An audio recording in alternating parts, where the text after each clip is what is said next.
హరే రామ హరే కృష్ణ.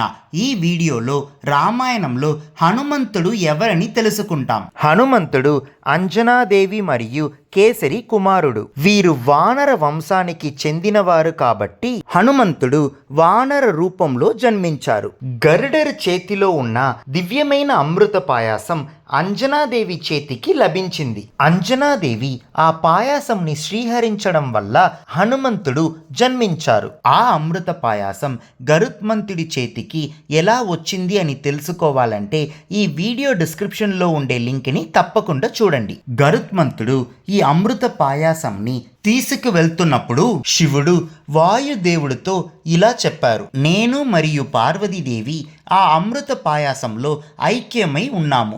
ఎవరైనా దాన్ని శ్రీహరిస్తేనే మేము జన్మించి శ్రీరాముడికి సేవ చెయ్యగలను. కాబట్టి ఏదో విధంగా గరుత్మంతుడు చేతిలో నుండి ఆ పాయాసంని కింద పడేలా చెయ్యండి అని చెప్పారు. అప్పుడు వాయుదేవుడు బలమైన గాలిని సృష్టించి ఆ గాలి వల్ల గరుత్మంతుడు చేతిలో నుండి అమృత పాయాసం జారి కింద పడింది. అదే సమయంలో అంజనాద్రి పర్వతంలో అంజనాదేవి మరియు కేసరి శివ పూజ చేస్తూ ఉన్నారు. అప్పుడు ఆ జారిన అమృత పాయాసం అంజనాదేవి చేతికి వచ్చింది. ఆ పాయాసంని దేవుడు ప్రసాదంగా భావించి అంజనాదేవి శ్రీహరించింది. వానర జాతితో గర్భకాలం తక్కువగా ఉండడం వల్ల అంజనాదేవి హనుమంతుడికి 5 నెలలోనే జన్మ ఇచ్చినారు.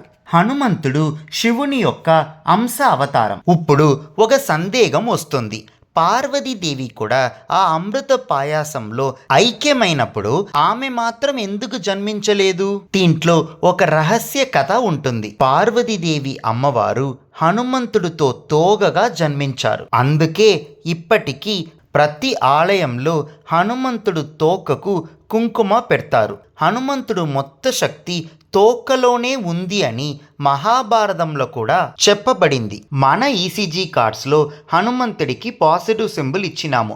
ఎందుకంటే హనుమంతుడు గొప్ప రామభక్తుడు.